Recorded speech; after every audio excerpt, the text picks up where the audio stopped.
have an opening statement by each of the candidates. We'll have a closing statement by each of the candidates, and in between we'll have time for questions and answers. I'll be moderating this, and I will make sure that everybody stays on task and on schedule. Based upon coin tosses here, Dr. Holtz is going to be last, both at the opening and closing statement. And what we'll do as we ask questions, we're going to alternate.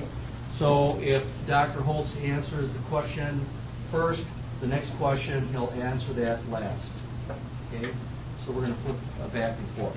So John Humphreys, all right, thank you for coming. Yeah. Welcome. Thank We you. have It's great to be with you. Is this on? Can you hear me okay?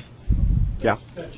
Oh, that's just for the camera. I was going to say I don't hear much. I'm half deaf and half old, and so I tell the kids at school the other half isn't very bright, and they go, "Wait a minute, that's three halves." So it's great to be with you. I'm John Humphreys, candidate for state superintendent. I'm running to improve schools all across Wisconsin. I'm a Wisconsin native. Grew up just down the road here in Brookfield, and both my parents were entrepreneurs. My dad started a paving company right out of college, and when his suppliers for asphalt wanted to cut him off because he was growing too quickly, he mortgaged the house and went to Brown Deere Bank, got a loan to build his own asphalt plant. I grew up in that kind of entrepreneurial environment where the value of ideas and the ability to think forward and move forward was really valued, along with hard work. And so I'm working hard to try to get your support and your vote. I'm glad to be here this morning because not every group is allowing me to speak, and it's a great opportunity. I want to thank Dr. Holtz for his advocacy as well, because I think we get better only by competing and by showing the value of our ideas. The other night, we had an opportunity to meet with my to meet my high school principal, a guy named Dr. Stern, a perfect name for a high school principal, right? And he said, "Humphreys, you're the reason I got out of education." Well, I was that impulsive guy, and you need to know that at first I did not see the value in Act 10.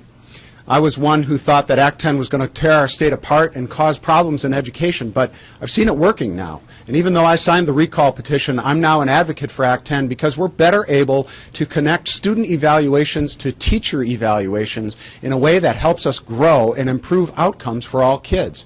So I've become an advocate for Act 10, and so strong of an advocate that even Governor Walker's team is now helping me with my election, his campaign management team, his fundraiser. His campaign chairman, Mike Grebe, held a fundraiser for me. These are because my ideas are so strong and my ability to improve education is so strong that they're getting behind me. This fall and this past fall and summer, I traveled the state with a 2-page platform for success, and it was conservatives who said, "John, those are great ideas. We want you to run." Along with Jason Fields, African American Democrat from Milwaukee, I'm the only candidate who is a bipartisan campaign committee, and I look forward to talking with you about the opportunities that holds. Thank you. This is like chop where you're supposed to go get away from the mic, right? Tell me when. All right. The reason I'm here is to run for state superintendent because I love kids. But I need to tell you a little bit about who I am. The person sitting in the back of the room next to Paul there is my wife, Sue. We started dating when the first time I was courageous and asked her to prom, I believe it was. And so we've been dating for 42 years. We made it official in 1980 when we got married. We have 5 kids and 5 grandkids. I grew up in the city of Milwaukee, the son of a Milwaukee police officer. My dad, when he could retire early because of protective services, he went back to the SEM and came back to the inner city of Milwaukee as a pastor. I grew up in an environment where I saw my parents totally dedicated to the kids and service in the city of Milwaukee. That's why I'm so passionate. When I saw the riots erupt in the Sherman Park neighborhood, where I spent a lot of my youth, when I saw Wisconsin was the worst in the nation when it comes to graduation gaps and achievement gaps, when I saw kids being forced to attend failing schools in a city that I loved, I talked to my wife.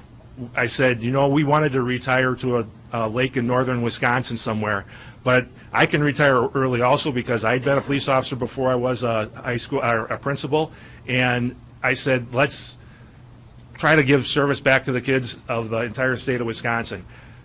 We prayed a lot about it, and I'm here. We probably should have prayed more, but I'm deep into this right now. I have served children for decades, and I believe that I don't just have ideas to get things done. I've done it. I've turned around failing large urban districts. I've turned around rural districts where it was a high poverty district and made them the best in the county up in Marinette. The bottom line is I'm in it for kids. I'm in it because I love kids. I want to serve kids. I want to serve the parents and the people of Wisconsin by giving them a prototype for education in the United States. Thank you. Going to the last one, we'll let John take the first question. Thanks. I guess you addressed that a topic of signing a recall petition. Yes, sir. But did you not also support Hillary and Russ Feingold? Yeah, so- If we were to elect you, would we be just moving one left-leaning candidate for another? Sure. Well, I understand the concern, and I know a lot of conservatives have asked me this same question. I'm not running for Congress, and I'm not running for governor. I'm running to fix our schools, and my job is going to be to do exactly that.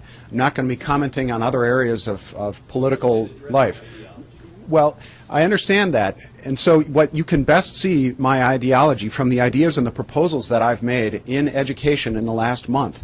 I proposed a state accountability board to hold DPI accountable for results and to share power with an appointed group of volunteers to make sure there are checks and balances on the powers of the state superintendent. Dr. Holtz and Evers both opposed me on that. I proposed an expansion of school choice, giving parents the power to choose better options for their kids in Milwaukee for failing schools. Dr. Holtz and Dr. Evers both opposed me on that. Just the other day, I proposed a new report card system. None other than Brett Healy from the MacIver Institute and School Choice Wisconsin's Jim Bender both said good ideas, or Healy said good idea, and they both said, where's Holtz's proposal? They're interested in other candidates. I'm coming forward with new leadership, bold ideas for reform. That's what I want to be judged on. Now, I understand your concerns about mindset. You can best see my mindset from the proposals I've made and how my opponents are aligning themselves with each other against my proposals. I hope that helps. You also had this code of conduct in your school system that had people leave. Can you address what that was about? I don't know. Code of conduct and people leave, I'm not sure I'm following you. You implemented some policy and then you had people that left. Well, okay, I think what you're talking about is in Dodgeville, there were a number of teachers who left. Yeah, so there's been a lot of turnover of staff, and I don't know if this is a new question, and these are just directed at me and not Dr. Holtz. So there has been a lot of teacher turnover in many school districts. Dodgeville was similar to many school districts in rural Wisconsin that experienced challenges when teachers would leave to go to another school district to get better pay. And it's one of the problems in our schools is that we're not better leveraging the opportunities under Act 10 to pay for performance. We lost a really wonderful kindergarten teacher who I worked closely with to the neighboring school district because they actually said to her, what do you want to make? That's a big deal. And we're not going to be able to compete on that basis unless we do something to say to that kind of a teacher, you're one of our rock stars, and under Act 10 we can compensate you commensurate with your expertise.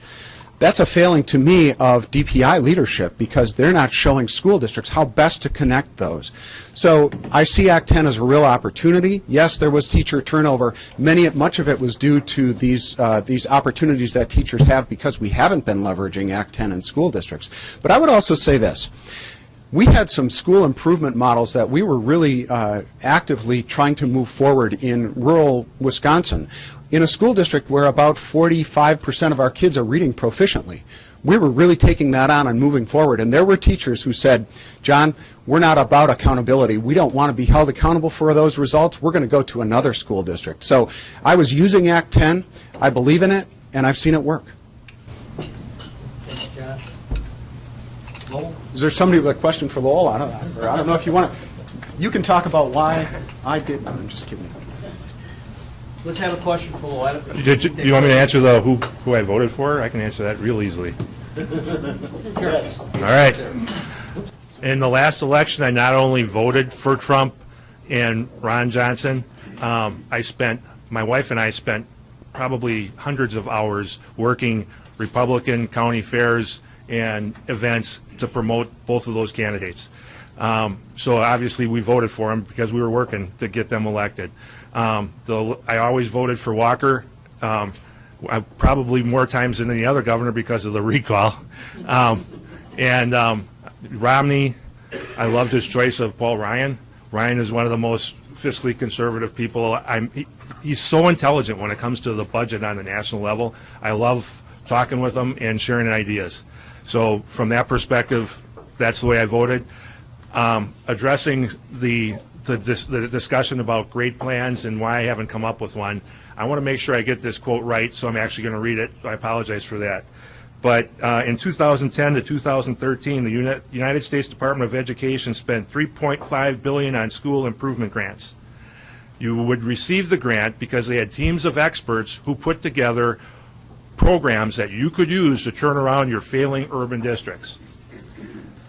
This last year, the quote is, overall, in a 419-page report, across all grades, we found that implementing any school improvement grant-funded model, so they had all these great models, had no significant impacts on math or reading test scores, high school graduation, or college enrollment, end quote. In other words, top-down, one size does not fit all.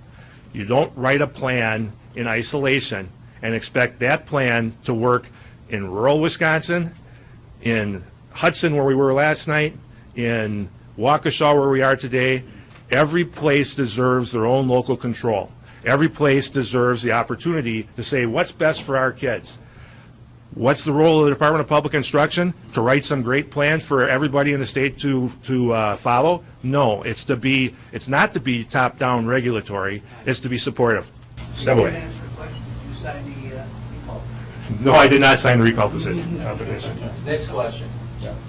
For both candidates, I'd like to know what you intend to do about Common Core, because I think most people here like the intention of having a common standard for testing, yet we don't like the national control over the agenda and what's being taught currently. Okay, good question. I am adamantly opposed to Common Core. When it first came out, I kind of followed the governor's timeline. When it first came out, we were promised a Cadillac, and we later learned we got a manure spreader. And the bottom line is, when it first came out, governors across the United States and educational leaders supported it. In his first budget, the governor put money in for it and said, we're going to support this. I supported what the governor said, so I went back to my school district and said, I enthusiastically embrace this. We're going to make this work. The governor's our leader. 2 years later, in his next budget, he said, whoa, this isn't working right. It's hurting the kids it's supposed to help. Let's stop it. At that point, I went to the side that, hey, you learn from your mistakes. I'm not for Common Core anymore. I know my opponent, after that, in front of, I believe it was Leah Vukmir's Senate hearing, testified that he wanted to keep Common Core when Leah was trying to push eliminating it. I did not testify like that because I'm all for getting rid of Common Core. I have a plan to eliminate it immediately that, despite what my opponent says, will not add any cost to the budget. And it's the test drives, the forward exam drives the curriculum, because if you want to get a great grade on your report card, you have to design your curriculum to what's being, the kids are being tested. So every school district wants to have that high report card, which means you have to write your curriculum to be successful on the forward exam. Eliminate the forward exam, you eliminate the need for Common Core, and people can get back to local control. I'm finished. Talk too much anyway. All right. Well, let's start with a historical look. When Senator Vukmir made her proposal to eliminate Common Core, I was part of a statewide organization that was responsible for commenting on her proposal, and actually Senator Farrow was part of that proposal as well. At that time, we said that we agreed that the Common Core was better than the failing standards we had in the past that Superintendent Evers had helped create. We also believed that the Common Core was a starting place that we could get better. We agreed with the governor. That's not dissimilar from what we're saying now. We need to get better standards than Common Core. But I want to address something very directly.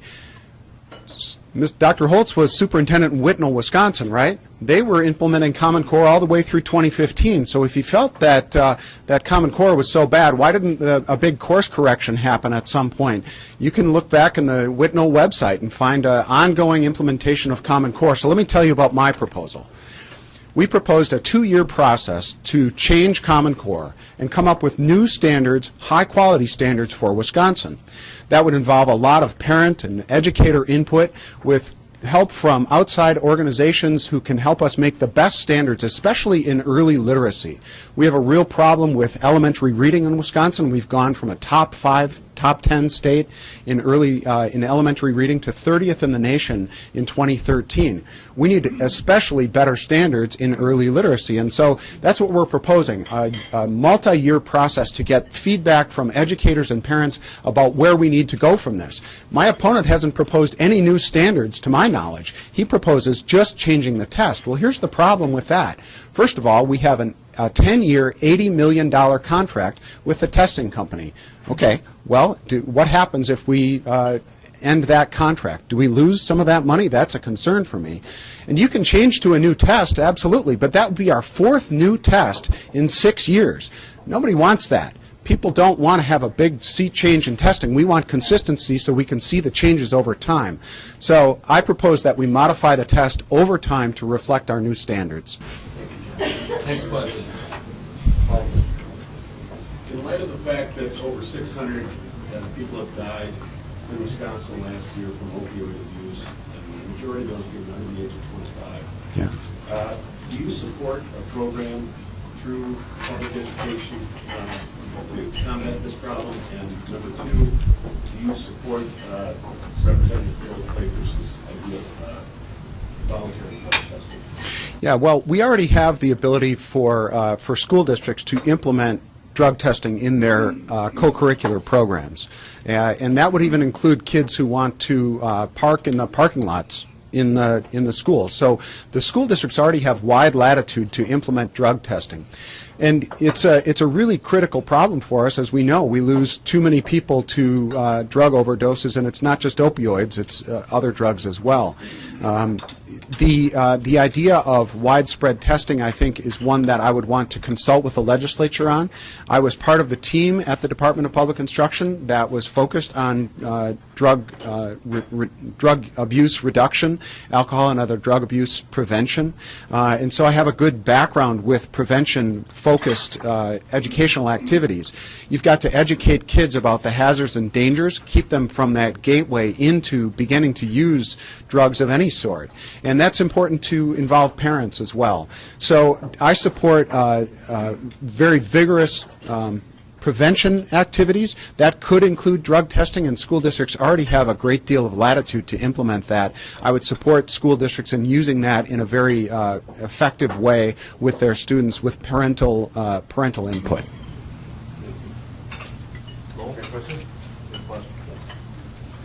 I got to answer his first. Sorry, buddy. I very much support Joel's recommendation. First of all, I very much enjoy whenever he speaks. He always has a lot of humor in what he says, but this is a very serious topic, and it's so serious that we teamed with our neighboring school district in Greenfield and Greendale, and we put together huge opioid conferences for parents and community to learn, because I had kindergarten parents that OD'd and passed away on heroin. It affects every community, and we worked with our police department. We brought in experts. We had parents who spoke whose kids were addicted. It was extremely emotional. It was extremely moving. We need to keep those things in front of our kids. We need to keep those things in front of our parents, so we keep addressing it. It is a major problem. It's a major issue, and we really, one of my platforms is returning safety to schools, because if it's not safe, kids aren't learning. That's also a piece of the safety. Using part of my 2 minutes to talk about the Common Core thing, if you look at 2016 and 17, Common Core is still going to be there at the Whitnall School District because of the forward test. Before we can eliminate Common Core, it shouldn't be a 2-year process. It's a terrible thing for our kids. We need to eliminate it immediately. If it's bad now, why wait 2 years? So that's exactly why I would do it. And then I'd work with the communities to come up with the standards and all those different things that we need. I think my time's close enough to up, so I'll step back. Thank you. You're up next. Kate? Mr. Humphreys talked about a contract for testing that the state got involved in. To me, we've seen this a lot of times in the world of government, that you initiate something that becomes long-term expenditure so that you can't change out of it. However, we saw the governor, get out of the whole rail contract thing, when he came on board. And I think that from the standpoint of what the philosophy is, that we're trying to eliminate Common Core and actually get curriculum back in terms of local school districts and parents, it seems to me that eliminating, and we have to be willing to scrap that contract and go forward with something. Is that something that you'd be willing to do, or that you think would make sense for the plan for us to? Right. Number one, yes, you can negotiate with any company. Most testing contracts, you pay per pupil that takes the test because that's their cost. If you have 80,000 kids take the test, it costs them more than if you have 800 kids take the test. So it's usually tied in with the number of kids who take the test. If the state superintendent says, I do not recommend taking this test, it is not a requirement anymore, and they're backed up by our legislature, the test goes away. The cost goes way down. You negotiate with that company and say, look, if you want to be part of the process, we need a test that's redesigned, that's norm referenced, that you can compare across the states. Not that some criterion reference test that you go from point A to point Z, because there is no such job in the world that you only need to know 125 points or whatever it is to be successful. So, yeah, that's an excellent observation, and that is how I would propose we would get rid of it immediately, because I don't want my kids suffering through that anymore. Thanks, Cole. John, you're up. Can you answer that question? Yeah, it's a great question. Again, a 10-year, $80 million contract. By the way, that was highly supported by the legislature and the governor. They wanted a Wisconsin-based assessment. And so the idea here is that the forward exam can actually change over time. Already, we are changing 20% of the items every year, and those items the new items are built by Wisconsin educators. So we can modify the forward exam to reflect Wisconsin's new standards in a careful, well thought out process, not just ashcan that test at the risk of $56 million potentially, and then have a new test, a fourth new test in 6 years. People don't want that. They want consistency so they can look back over time and see if the changes they were making were having an impact. I mean, is the lie of carbon dioxide emissions destroying the planet going to continue to be part of this testing that is now? Because if it is, I'd be 100% for scrapping all $80 million because it's a lie. It's having a devastating effect on our kids and our society. Sure. We would review every one of the items in the multi-year process. Where do you stand on that? Do you know anything about this particular item in the subject and how it's being utilized to do all kinds of damage throughout our entire society? Well, because of test security, I'm not able to examine, until I were elected, I would not be able to examine the particular items in the test. So no, I have not reviewed every item in the test. That wouldn't be possible because of test security. So yes, there would be multiple rounds of parental input into parent, community, and educator input into the content of the test, and we would be modifying those items and the content of the test over time, rather than throwing it all away. But I don't know that Dr. Holtz can guarantee you that he's proposing the MAP test, which is made by an organization in Washington State called the Northwest Education Association. He would have no control over the items in that test. The forward exam is owned by the state of Wisconsin. The content is owned by the state. We would be able to determine what items are in that test under his model. He wouldn't have control over that. I guess two questions. One, you mentioned this advisory board. Currently, DPI is overseen by our elected legislators. Can you explain how a volunteer board with kids and parents would have more authority to convince you as the DPI superintendent to change governance in Milwaukee? And then secondly, as specifically a classroom teacher, a principal, or a superintendent, what have you done to improve school performance? Sure. So there are two questions there. I guess, do I just try to hit them both? All righty. So the first question is about my state accountability board. Okay. This board is intended to do three things and three things only, and you ask an interesting element of that question because you asked how would that board oversee changes in Milwaukee. That wouldn't be their role. They have three roles. First is to create a state report card of results, right? So we have school report cards. Why don't we have a state report card that holds the state superintendent accountable for results so that if we drop from top 10 in elementary reading to 30th in the nation, the state superintendent can't say, oh, we're doing fine. The DPI has to be held accountable for statewide results so that we can make sure that if bad things happen, people turn to the state superintendent and don't re-elect him. The second thing that board does is to assess the school report card system. Right now, we have school report cards that say that schools are meeting or exceeding expectations when less than half of the kids are proficient on that statewide assessment. That's fundamentally dishonest, and the state, there ought to be some checks and balances on the power of the state superintendent through volunteers, people, citizens, educators, parents who say that that report card system is not working well. That's the second role. And the third role is something that Governor Thompson and Governor Walker have all attempted to do, is to oversee the rulemaking authority of DPI.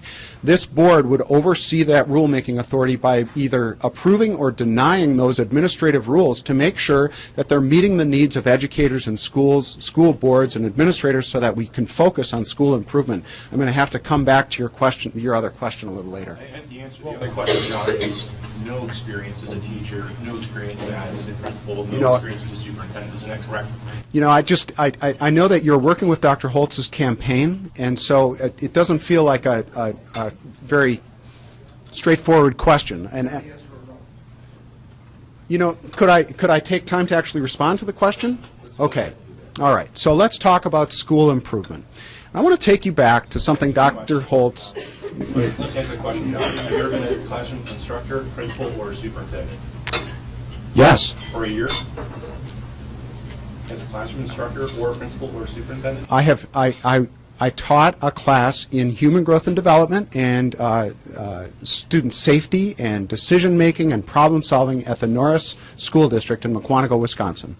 I co-taught with a fully certified teacher. And we had. You weren't the certified teacher? No. No. I am certified as a superintendent.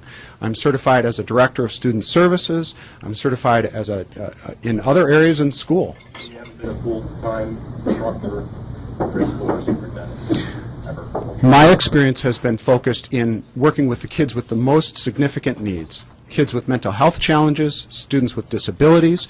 I have supported principals at when they have been gone. I've substituted in as a principal for multiple weeks. So if I could talk about the school improvement question. No, could you just answer the question? Have you ever been a full-time teacher, principal, or superintendent? A full-time teacher. I'm going to give Lowell sufficient time here. Okay, so I'd like to address the question about school improvement. And what's really important about this is that you recognize that there's a difference between what you can do as the state superintendent and what you can do as a superintendent or a principal in a school district. And I want to talk with you about an area that's a real challenge for us in Wisconsin, and that's youth suicide. We lose an average of one young person each week to suicide in our state. When I joined the Department of Public Instruction in 2004, and I was part of the team that addressed youth suicide beginning in 2005, we created a toolkit of strategies to address the issue of youth suicide. Now, it wasn't top-down. It wasn't taking away local control. We traveled the state to share with educators some great practices to address this very challenging issue. Within 3 years, the youth suicide rate was cut in half, not because of what we did with kids, but because of what we taught teachers to do. And there were two things. We taught them to work with kids to identify kids who were at risk and get them help, and we taught them how to teach students how to identify their friends who are at risk and break the code of silence, so that when kids tell another kid that they're at risk, they tell an adult and get them some help. Thank you, John. Nicole, I'm going to give you the opportunity to respond to the previous questions, and then we're going to have another question. Okay. The State Accountability Board, with all due respect, that's an extremely liberal idea, another layer of bureaucracy between the taxpayers and the voters and their elected official. That's not a conservative idea. You don't add government, you reduce government. You don't add layers of bureaucracy, you reduce them. My leadership style is very flat. It's very, it's not top down. You have to get, it has to be collaborative, and it has to be something that you work with at the local level. I don't exactly remember what the questions were. Could you give them to me again? I remember yours. What have I done to improve? All right. Well, as a teacher, I'm going to start with the most fun job I ever had. I was first called to be I went through the Concordia College system with Lutheran Church Missouri Synod. I was called to teach in Plainview, Minnesota, 3rd and 4th grade. It was the most enjoyable time I ever had. It was like an extension of working summer camp, where you got to do lots of fun things with the kids. You got to really get them excited about learning. I was happy I was teaching 3rd grade because the kids they wanted to compete to be successful, and it was a lot of fun. And they were successful. They made more than your yearly gains easily, hands down. As a principal, I was able to take Cambridge, the first school I was ever a principal at. It was a K-8 school with over 700 some kids. One principal, one secretary. Secretary said, I'll take care of all the business part. You just take care of those kids. So I was out in front. When the kids would get there, I was out in the back. I was the 4-square champion out on the playground. I got to, for a guy who was the center and the nose tackle, I got to be the all-time quarterback. I never got to throw like that. So, but what happened? What were the results? I gave my teachers the ability to do what they do best, which is teach. Those teachers rocked the world, because on the 3rd grade reading test, we didn't just come up with a plan. We were the only school in Dane County that had 100% of our kids proficient and advanced on the 3rd grade reading test. That was amazing. And did we have some fancy program? No, we went back to phonemic awareness for our youngest kids. Okay. All right, next question, Paul. Thanks, Ken. 2 questions. One, and I apologize, I'm going to do it this way, but Secretary DeVos has no educational background. But I'm excited that she's going to be in the Department of Education, because I've seen what she's done with the charter school program. There's a number of things that I've done when I was in the legislature to try to curtail what DPI can and cannot do. In a nutshell, we have a $10 billion budget for K-12 education annually.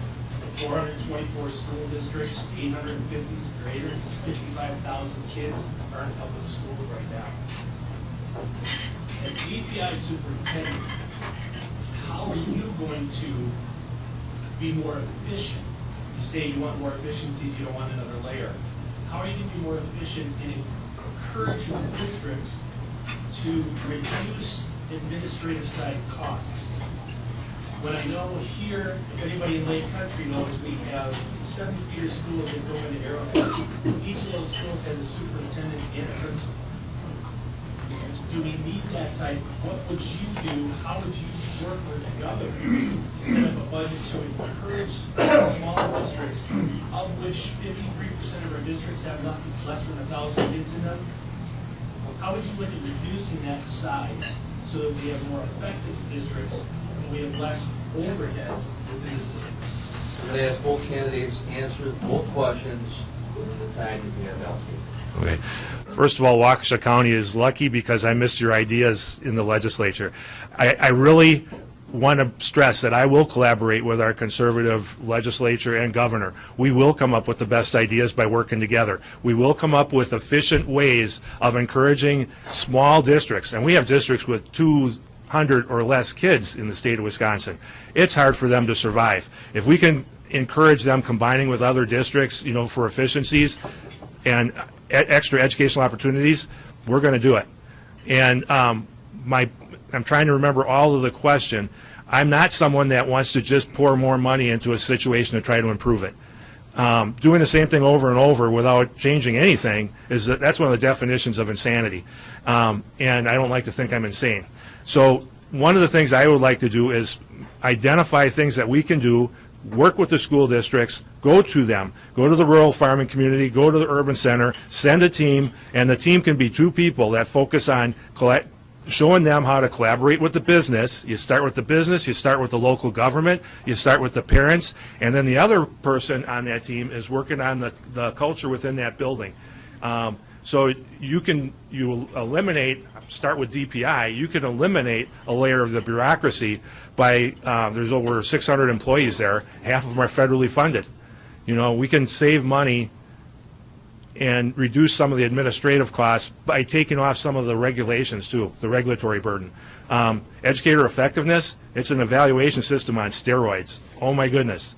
It way complicates teacher evaluation, and it's frustrating to the teachers. 15 seconds left. Answer the question on DeVos, awesome. I was proud of our vice president. And I talked to a friend of mine who worked for her, and he said she loves kids, she's totally devoted to kids, and she's the best choice. And I trust him, so I'm extremely happy. Issues that the federal government requires of us. Title I is a federal program to support low-income schools. Right now, if that school has less than 40% of kids who get free and reduced price lunch, there's a complex set of rules.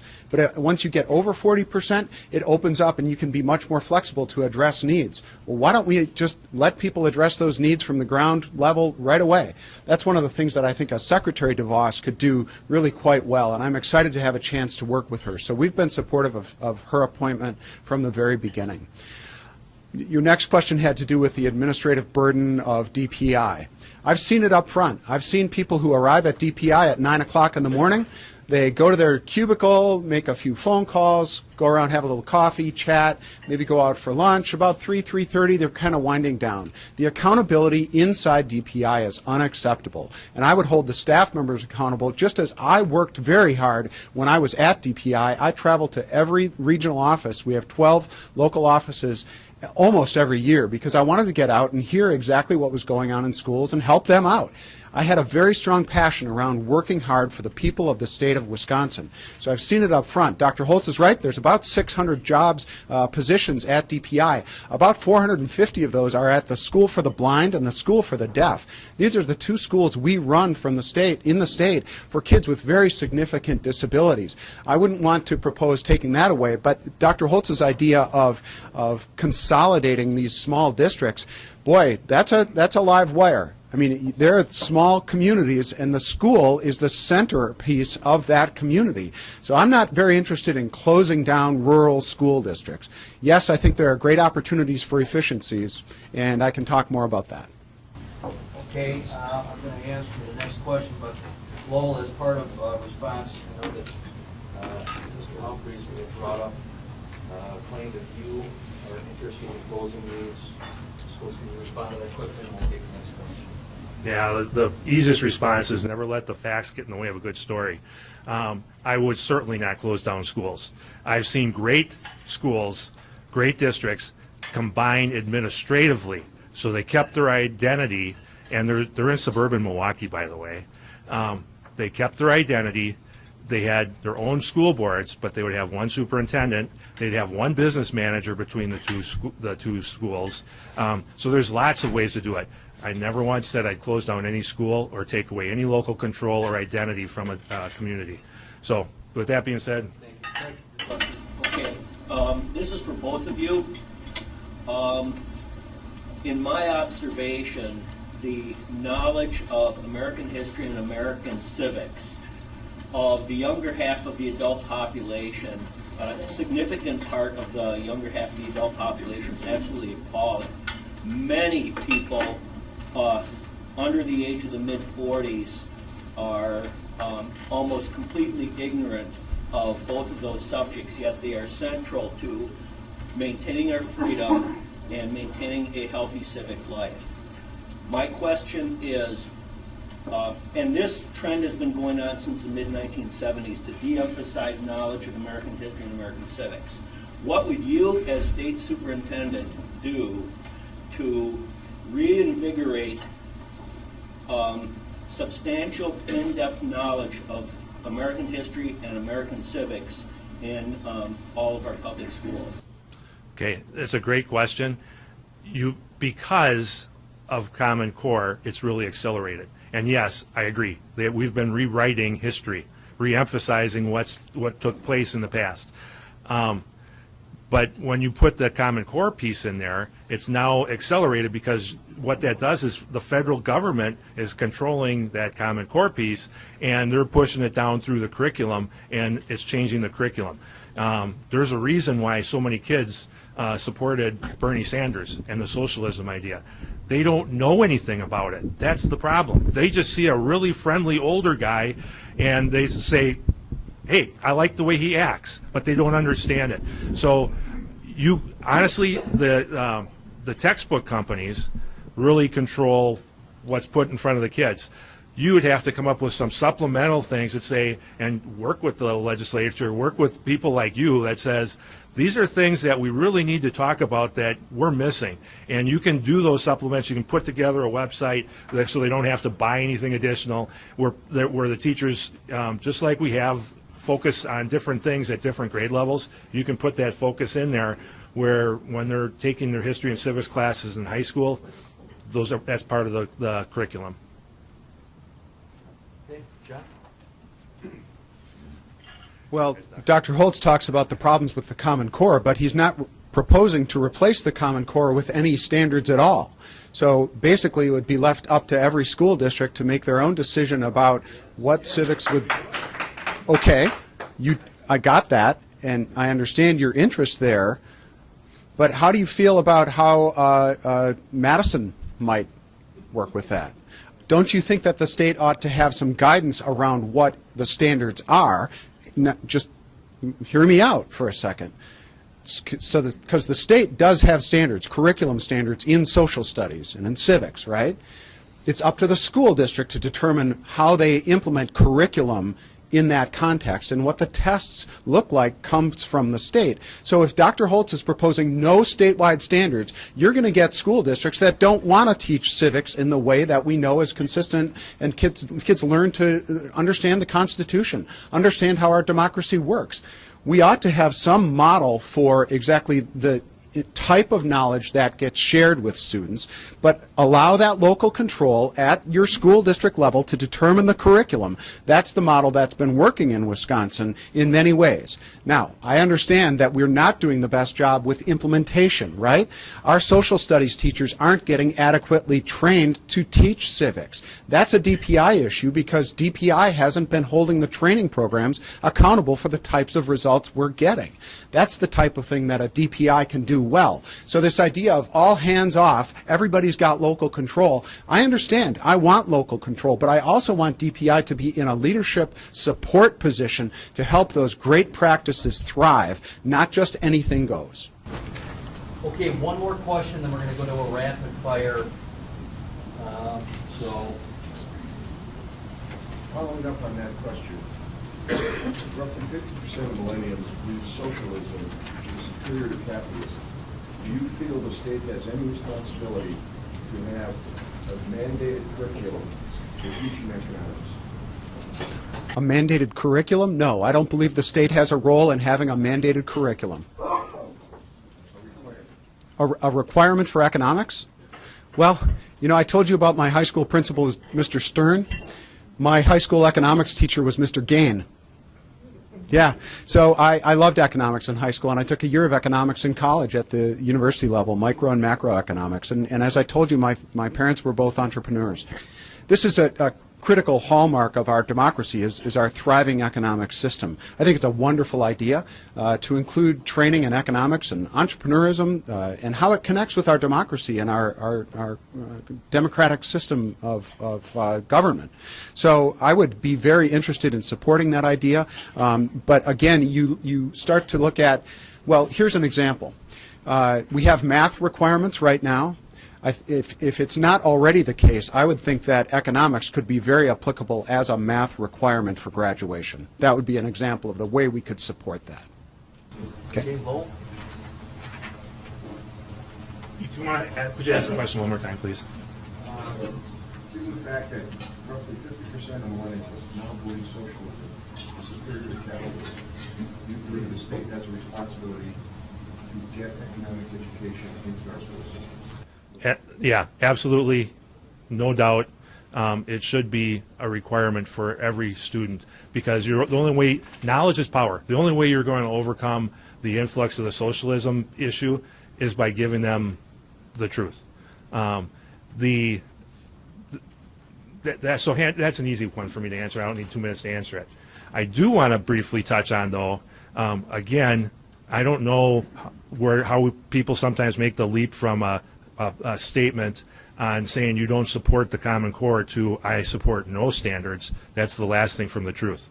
The state sets model academic standards. We've had the 20 standards forever, and they're called the model academic standards. Why? Because the individual districts choose their own standards. If you wanted to pick the Connecticut standards for whatever reason, you are welcome to do that. The better teacher training and evaluation system, that's the most liberal idea I've heard. The Democrats push that very much. And I'll tell you why. Because some of the best teachers I had when I started didn't have a bachelor's degree. They graduated from Whitewater, which was a 2-year teacher college. Some of the best teachers I had were people that had retired from the service. They weren't intimidated by kids. They knew how to set discipline, but they knew how to engage the kids and get them excited and fired up about what they were learning. So totally opposite viewpoints. I just wanted to make sure you weren't thinking I was a no standards kind of guy. I definitely believe that we need to raise the bar up here. The bar's been down here way too long. So I answered your question, and then I babbled on, so excuse me for a minute. All right, John, I'm going to give you 10 minutes rebuttal. Sure. Dr. Holtz just said something that was very important. He said the 20 standards and the model academic standards. These are entirely different things. I'm concerned that Dr. Holtz doesn't understand the structure of our state laws and our state system. The 20 standards pertain to things like the requirement for school counseling in Wisconsin, the requirements for teaching certain subjects, the graduation requirements, etc. The model academic standards are the content of what we teach in our classes. So these are entirely different things that he just talked about, and he put them right together. You should also know that what I was saying was he has not proposed new standards or a process for new standards, okay? He simply said we're going to go with a new test. I didn't see any proposal for how we would come to new standards. He's simply saying we'll have new standards. Well, I have a very inclusive 2-year process to make careful, important decisions about new standards for Wisconsin that includes educators, parents, and the community. I think it's a good model, and it's one that our state deserves. Anything inaccurate with the representation? Just invite you, go Google model academic standards, and it comes up.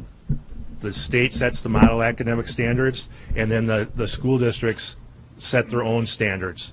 Now, what the testing piece, I am not going to come up with a top-down proposal. When I started, I read about the federal government trying to do that. They had federal experts. They had experts from all across the country. I'm not going to pretend that I'm smarter than them. What happened when they did it? They wasted $3.5 billion. And that just came out in the 419-page report as Obama was leaving office. It doesn't work. All right, well, that will end this. Now I'm going to do rapid fire here for questions that haven't been answered, and I'm going to ask you to make your answers as brief as possible. First of all, both candidates, would you release your personnel file from employment during the past 10 years? Yes. Yes, and I have many times. Yeah, I know, we keep getting them. Second question, what does it mean to you to be a conservative? Well, as I went around the state with my platform for improving schools, it was the conservatives who said, John, these are great ideas. So what it means to me is that my ideas about education align with conservative values. Being the person God made me to be, I grew up in a conservative family with strong Christian values, loving people, serving people, doing the best to help people succeed, being fiscally accountable, thinking about our retired citizens on fixed income, not just spending and trying to come up with grand plans, but working and being a neighbor to people. What was your largest budget responsibility and when was that? Lowell? $110 million, the school district of Beloit, about 7 years ago. I believe it was $16 million in Middleton Cross Plains. Next question. The United States of America, what is our form of government? It's a constitutional democracy. It's a republic. I took history. Sorry, that wasn't nice. Lowell, what are your teaching credentials? I graduated from Concordia River Forest with a K-8 license, and then I went to, after I was a cop for a while, then after I taught, and then I went to University of Wisconsin-Madison, where I got my ed admin degree and certification to be a principal, because there's a requirement that you have to have at least 3 years of teaching before you can be a principal. Then during that time, my wife and I went to Cardinal Stritch University so we could both earn our doctoral degree. Teaching credentials, yeah, and so I was certified to be a superintendent then. Yeah. I went to UW-Madison to get a degree in microbiology, and I worked in the biotechnology industry and in research labs, started volunteering with at-risk kids. That got me interested in education. I went back for a master's degree from UW-Whitewater. My first job out of graduate school was at the Norris Adolescent Center and School District, where I worked with at-risk boys from Ethan Allen and Lincoln Hills. I went from there to Lafarge and Viroqua in rural Wisconsin, and I started working on my administration license at that time through UW-Madison. I earned a certificate to be a director of student services, served in the Middleton Cross Plains School District for 3 years. Then I went to UW-Madison, went back to UW-Madison to get an education specialist advanced degree and earn my certification as a superintendent of schools. My master's degree was in education. Okay, coming back the other way, John, to you, this is a follow-up to that question. Do you have any published works? Do you have any published papers? Have you ever lectured, or have you ever had any training responsibility? Yes, so I have multiple published works through various newsletter articles, professional presentations. I am routinely requested as a speaker on school improvement across the state of Wisconsin, and I've also presented at international or national conferences, I should say, going back as far as the 1990s on school improvement, suicide prevention work. Gosh, I guess my most recent things are as working as president of a statewide association of hundreds of educators from across Wisconsin. Okay, I'm teaching, or I have taught educational law and ethics at the college graduate level. I'm currently teaching the principalship leadership course, and they're turning that into a year-long model for a leadership focused on what I'm teaching them. Then, as far as I'm trying to think. Where else we're going? Training responsibility, any published papers? Oh, yeah. When I was the National Distinguished Principal, they published my article for that to say how you could do what we did. I've talked at the national level. We were asked to go to McCrell along with Lockheed Martin at their place so that we could set a model for education. They're trying to do a prototype. They brought a number of school districts down, and we were a very successful district, so we were invited. So lots of things like that. National conferences on how to turn around urban school districts. Yeah. All right. Coming back this way, first, how many people have you had working under your authority, and when was that? Again, that would be Beloit, and there were between teachers, custodians, maintenance, aides, it was over 1,000 people. And again, that was about 7 years ago. You know, I would go back and correct my earlier answer about the $16 million budget that I had in Middleton Cross Plains. I think actually Lowell and I didn't both work in Beloit at the same time, but we both did work in Beloit. I was executive director of student services in Beloit. Gosh, what do you think the number of people that Cheryl Wesley would have had reporting to her under your watch? 175, 200, something like that, 250 maybe? Does that answer the question? It was about 5 years ago. Up to you. Okay, next question. Please tell us who you voted for in the federal elections for the past 2 cycles. That includes president, representative, and senate. Like I said, Trump, Romney, Senate, Ron Johnson. Trying to remember now. Trying to remember back to the one before that. Whoever was the Republican, Tommy Thompson. Yes, as I remember, it was Mark Newman and he were competing, right? And then, yeah. So it's been widely reported that I have not been conservative politically on issues outside of education. So, you know, just fill in the blank on multiple people. I will say that I have tended to, more recently, to be a little more independent and didn't vote for our state representative last time around just because I had met with her about education issues and she really didn't impress me and I was frustrated with her. I'm asking you about federal, not state. Okay, well, you know, there's a reason this office is nonpartisan. It's that I hope we can focus on the issues in education. I'm not running for governor, so you can fill the. What? It's been reported widely. Well, what? I'm asking you to Yeah. tell me. Okay, so you want to know who I voted for president? President, your representative, and the senate. I voted for Hillary Clinton. It was just now. Mm-hmm. Just this last federal election.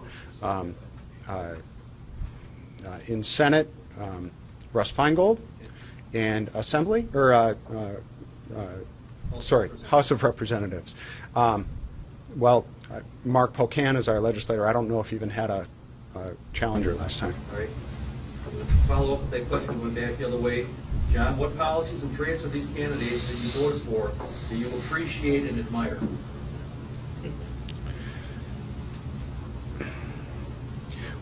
Well, I'm going to flip the question, and I guess I'd like to talk about the fact that we didn't have somebody whose education policies I really aligned with at the federal level. I would have really appreciated an opportunity to vote for Governor Bush. He's done the most work on education in the nation, and I would have been very happy to be able to cast a vote for him for president. Well, to answer the question directly, I love what Scott Walker's done with Act 10. It's given control back to the local districts and the superintendents and the instructional leaders, and there's a lot of opportunity there. I love what Donald Trump has done to say he's going to give states back their rights. He's going to be less intrusive from the federal government, and he's working on the ESSA, as I heard over the last 24 hours, taking all that regulation away. He's said he was going to put someone in office like Betsy DeVos that was going to be more state-friendly. I would go on a long time. Okay, coming back this way, Lowell, please tell us who you voted for in the state races, including governor, the last 2 governor gubernatorial races, DPI, your assembly person, and your Wisconsin Senate race. Well, that's really pushing my memory. Well, the last 2 gubernatorial, Scott Walker, and Scott Walker. Representative, trying to remember who our representative is. Oh, yeah, I worked with Amy a lot on the chamber, and so obviously she was hands down my choice, and I can't think of any other ones. Department of Public Instruction. 4 years ago, I voted for Don Pridemore. All right, John. Same answer. I mean, I'm not running for governor, guys, and so if you can't believe in my ideas about reforming education, then we're not going to come to common ground. But I do believe that I have the best ideas for reforming education, and there's a reason the office is nonpartisan, right? It's so that we can focus on improving education instead of just relying on old political differences. Okay, for those individuals that you voted for, I understand that you don't want to answer the question, but for the individuals that you voted for, I want you to tell me what traits and policies of those individuals that you appreciate and admire.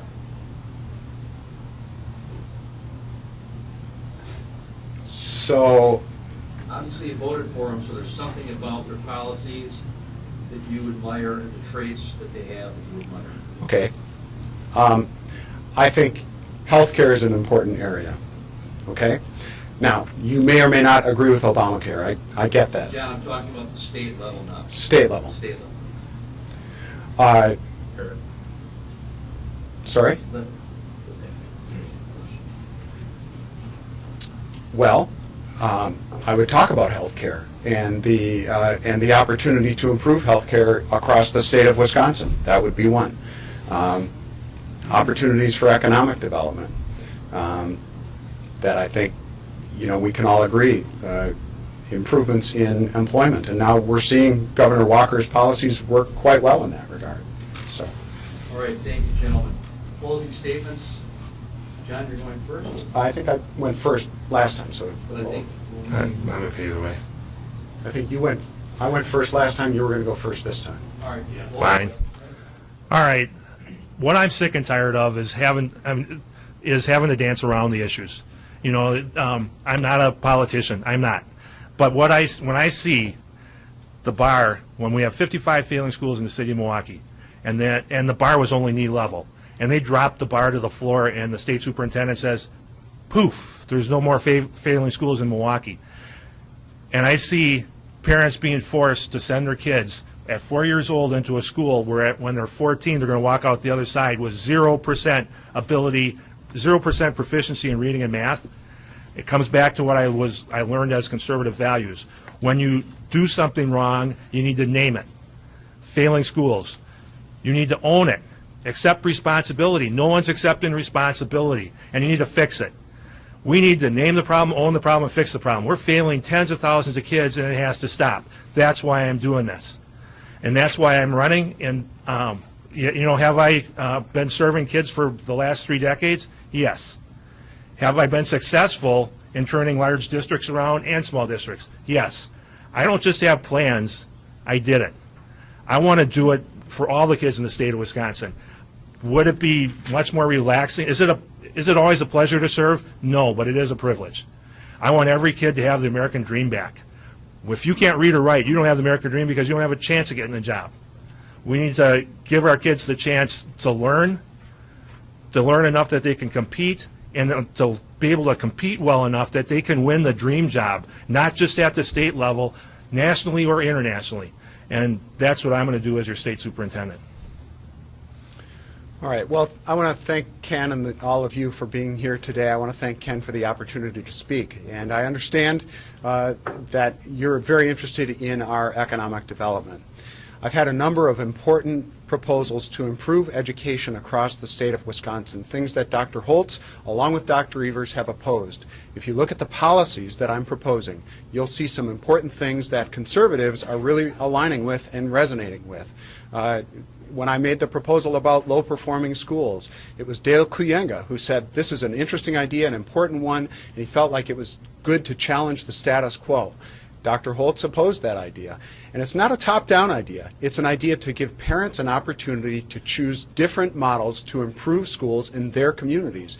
And they can say that they want to stick with the status quo. That's okay. That's a parent's choice.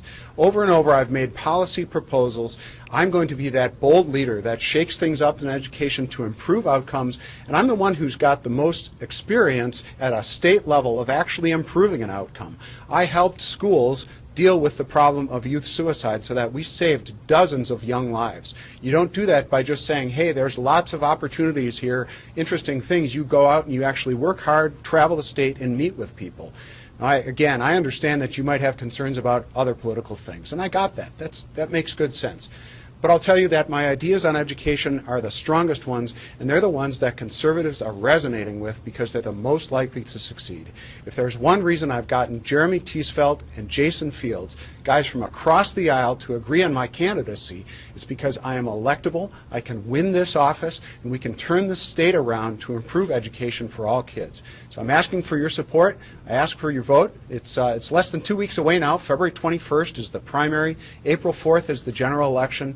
I look forward to seeing you on the other side. Thank you again for allowing me to speak. Thank you, Lowell. Thanks, Ken. And we'll stay in touch. Gentlemen, thank you.